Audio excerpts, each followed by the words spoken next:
Bismillahirrahmanirrahim. My name is Farah Masood, registration number MLT120192030, BS MLT 8th semester, course instructor Dr. Muhammad Niaz. Today of my topic presentation is Vidal test. Introduction.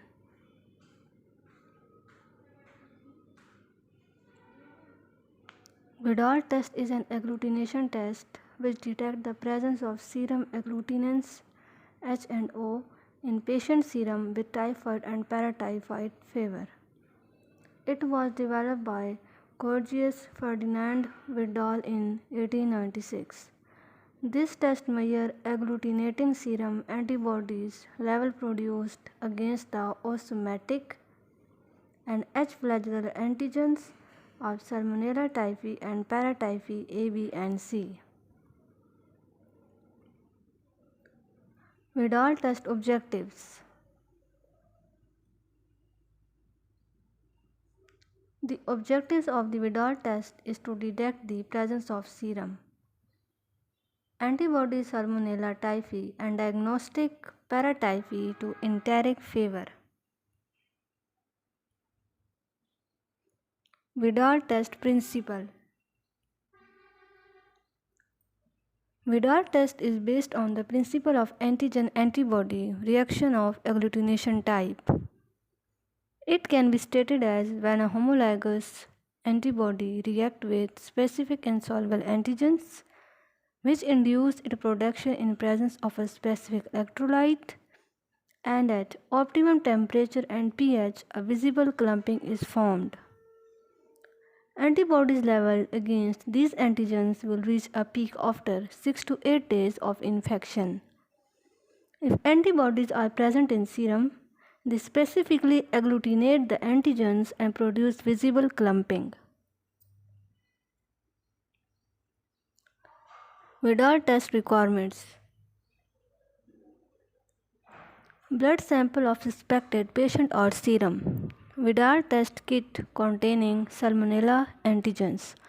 O antigens of Salmonella typhi, H antigens of Salmonella typhi, AH antigens of Salmonella paratyphi, BH antigen of Salmonella paratyphi. Positive control and applicator stick. Procedure of Vidal test. Vidal test procedure are two steps. First one is slide agglutination Vidal test and second is tube agglutination Vidal test. Slide agglutination Vidal test. Further two types of test: qualitative slide test, quantitative slide test. Tube agglutination has more accuracy as compared to the slide agglutination technique. However, a slide Vidal test is more popular among diagnostic laboratories as it gives rapid results.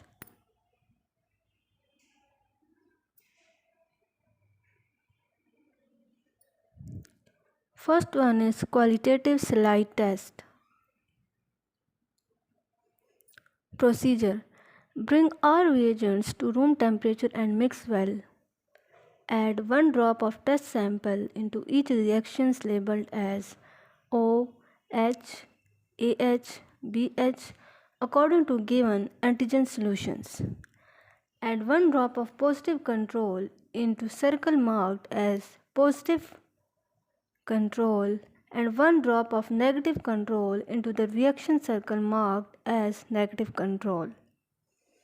Add antigen solutions of Salmonella typhi O Salmonella typhi, H Salmonella paratyphi, AH and Salmonella paratyphi BH to labeled O, H, AH, BH respectively, in which test sample has been added and mix it thoroughly with the aid of applicator stick and rotate slide.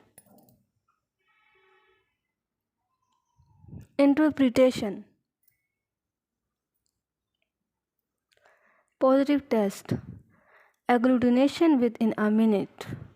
Negative test: no agglutination.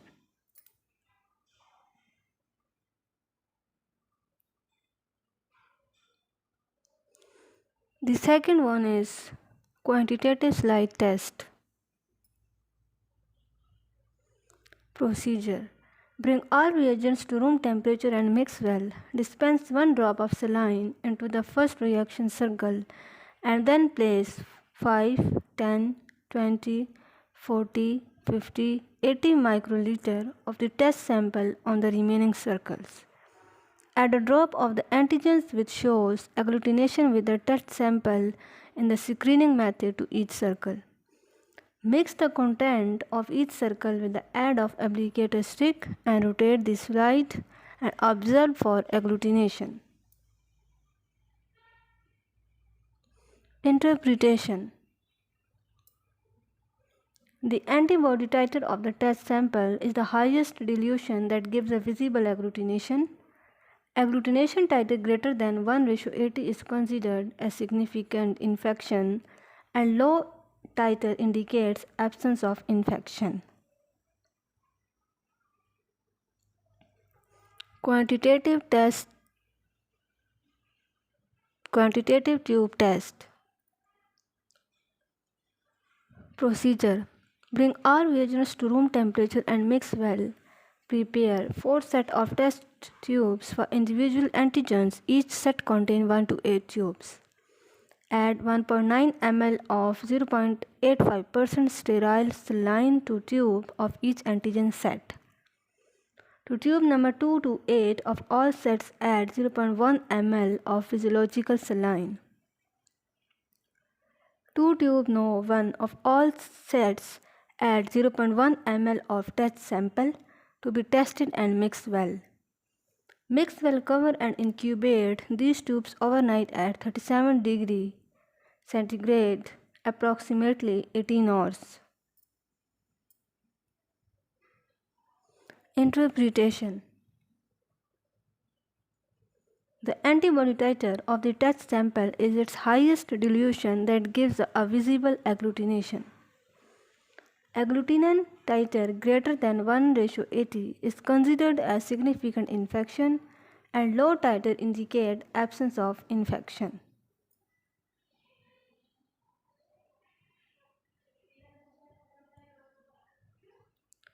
Thank you.